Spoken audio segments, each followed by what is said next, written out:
Hello, everybody. I think we had a great tribute to a great man, a great, wonderful guy. So I hope you liked it. Yeah. You know, Doug, if you have any energy questions, we're ready. At the end of the ceremony, Mr. President, you and Erica shared a moment. If you don't mind me asking, what words did you have for her? I've gotten to know her over the years. She's great. You know, Charlie always used to say she's very smart. He would always say that. You don't necessarily say that about a lot of people, but he always felt she was. And she's got a good heart, and, she's got a shot at making it even more special if you think about it. She's going to do good. I think she's going to do a good job. That's a hard thing to do. You know, it's one thing to make a speech, but with that, for her to make that speech, because I had a really good relationship. Mr. President, I'm with Turning Point USA. We just want to say thank you for being there. Thank you for speaking, and we offer our deepest condolences because I know Charlie was a friend of yours. Well, that gentleman right there was pointing at you, and I like his question. So that means he thought you would, or make a statement just like you. Are you married? Yes. Congratulations. When did the ceremony take place? I was just wondering. He's the best. I was just wondering because there are a number of spots in and around the White House that are named after specific people. I was wondering if you would be considering naming something after Charlie to honor his life. Yeah, there are different little areas. Yeah, I like that idea. But we're giving him, I think, even more importantly, the Presidential Medal of Freedom, which is the highest civilian. I guess they say, if you think Congressional Medal of Honor is for military, and this was for the civilians. So that's a great tribute to him. Great guy. Details around that upcoming event that you can share with us? Any further details about that event? I think the event was just a flawless event. It was beautiful. I thought the last song was incredible, the way it was as we were leaving. In fact, I think I said, who is singing that song? And I think what I'll do is I'll grab it and I'll use it at rallies. We have rallies to get people elected, and I'll use it at some of the rallies. Wasn't that beautiful? That was the best rendition I've ever heard. Mr. President, what can you and your staff do to make sure that over the next 3 years that you carry forth the vision and the faith of Charlie in a way that honors him? What can you guys do over the next 3 years? It's going to be automatic, actually. And I think Turning Point is going to be a very big factor. I mean, you see the people. Now, the press reported 200,000 because they're, different areas, different stadiums and everything. There's a lot of people. That's an NFL stadium. I think it's going to be automatic. I really do. I think it's automatic. They're great people. He had a good staff, and they're great people. Mr. President, everyone... You guys been doing that question. I thought quite good. Mr. President, everyone's saying that Charlie brought you and Elon back together. Is that true? Well, Elon came over and said hello. No, it's nothing to do with that. I thought it was nice. He came over, we had a little conversation. We had a very good relationship, but it was nice that he came over. Dana White was there, the great Dana White. The big question is having the UFC fight I know you won't accept tickets because you're with the fake news. You're not allowed to accept tickets, but we're going to have a UFC fight right at the White House. And we're going to end up probably 6,000 people in front of the White House. And then on the ellipse, we're going to have 80 or 90,000. It's going to be an unbelievable event. But a lot of people are talking about it. Energy question for you, an energy question. You've been calling. We have the right man. Go ahead. I got the experts. You've been calling on Europe to stop buying Russian oil. The U.S. has imported $755 million worth of Russian uranium and plutonium so far just this year. That's up from the Biden administration last year, about $100 million. Can you ask Europe to cut off purchasing those kinds of products? Doug, do you know anything about that? Well, yeah, absolutely, but this goes back, not only drill, baby, drill, we got to mine, baby, mine. We allowed ourselves to fall under dependence of both China and Russia for critical minerals. America buying uranium from Russia is not acceptable. And so we're working very hard, Secretary of Energy Chris Wright, myself, to make sure that we've got a plan so that the United States can get back into domestic enriched uranium production as quickly as possible. Sir, on Venezuela, you said that, let me quote your tweet here. No boats in the water anymore. Well, you said... Additional boats. You don't even find a fishing boat. You don't even find cruise liners anymore. There's nothing in the water near Venezuela. It's actually strange. You know what that means? That means there are no drugs coming in. The price they'll pay will be incalculable if they don't take people back. I did say that. What does that mean? You're going to have to figure that out. Mr. President, That one, yeah. Mr. President, on your autism announcement tomorrow, multiple news outlets are reporting that you plan to tie Tylenol to increase risk of autism. Can you confirm that? We're going to see tomorrow. We're going to do it tomorrow, but I think it's a very big factor. I think you'll see what it is tomorrow. We have various things, but you'll see what it is tomorrow. I think it's going to be a very important news conference. And we want things to take effect immediately. You know, if there's a question, even if there's a question, you just do it, right? But great research has been done. You know, if you think that, let's say 15 years ago, they had 1 in 10,000 were born with autism. And now it's, think of it, 1 in 12, 1 in 10.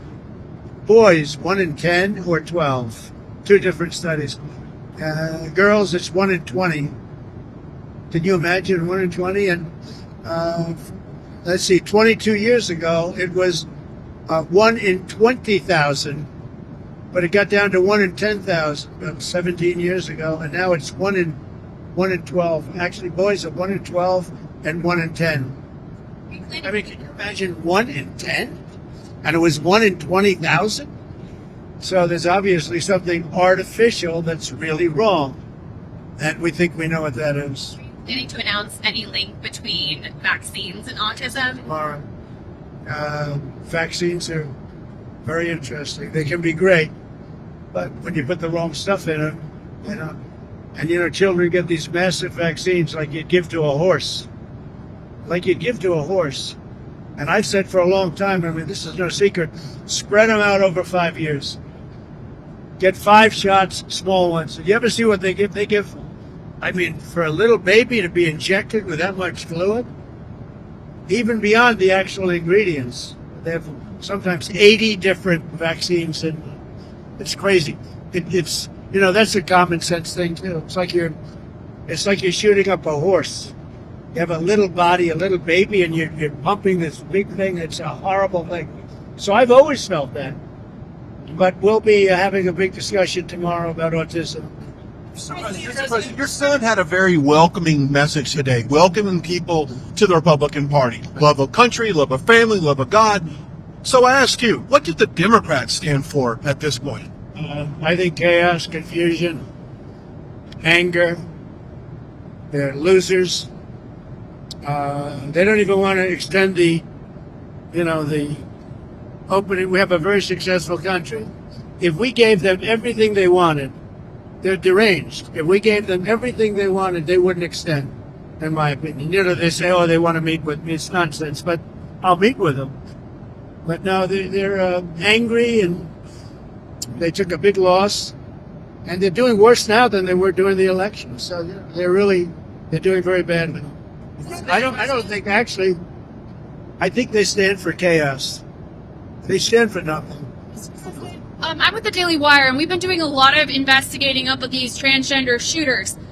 We reported on Friday that the Kavanaugh attempted assassin actually identifies as transgender. We just wanted to get your reaction to that and see if you had heard.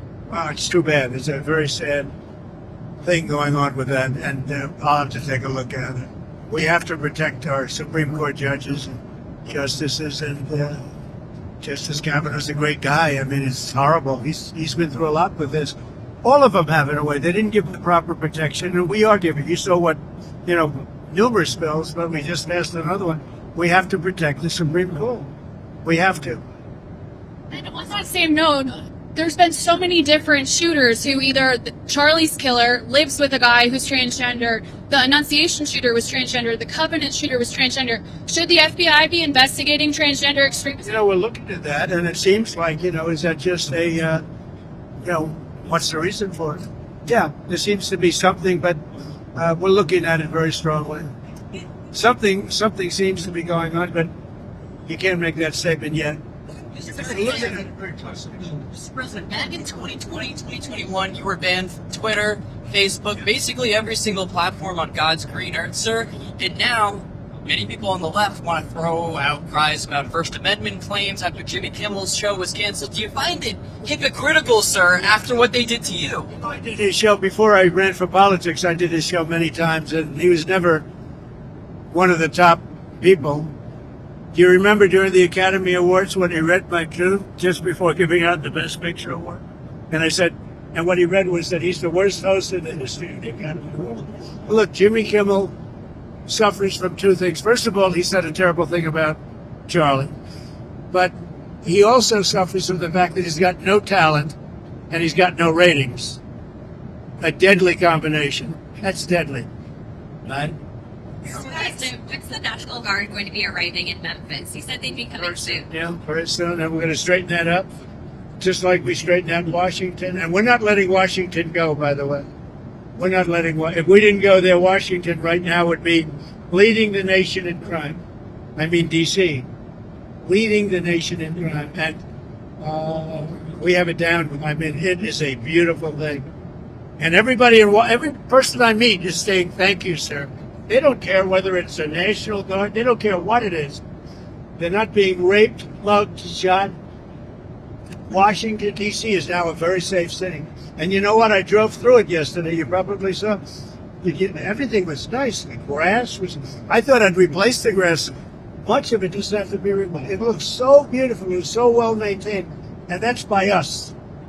Getting ready to go to the UN this week, where there's going to be a major push for a two-state solution. Obviously, the U.S. and Israel have not signed on to that. Is there still a possibility in your mind that there could be a diplomatic solution to this conflict? So I'd like to see a diplomatic solution. There's a lot of anger and a lot of hatred, you know that. And there has been for a lot of years. This is not something new, but hopefully we'll get something done. We're studying Gaza and dealing with Gaza very slowly. That's a real mess. The investigation is still ongoing into Charlie Kirk's killer and whether he had ties to groups. But do you have a sense now of whether he... Look, it's boy, they've seen a lot for an investigation that's ongoing. I think they've done an incredible job. Have they found... Shells, I mean, the shells, so many different things. I mean, what's to say? Have they found direct links to... You mean about other people? And does that affect your decision about how to proceed in terms of pursuing this? I think, as far as I'm concerned, but they're going to do a final report. Whether there are other people involved is what you're asking.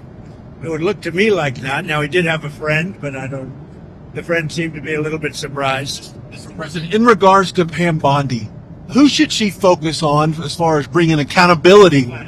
Everybody, really. It's a big office. She's doing a good job. But focus on everybody. There are a lot of crooked people that were here before me. You had people that almost destroyed our country. If I didn't win this election, our country would be destroyed. We wouldn't have a country right now. Thank you very much. Thank you very much. Thank you.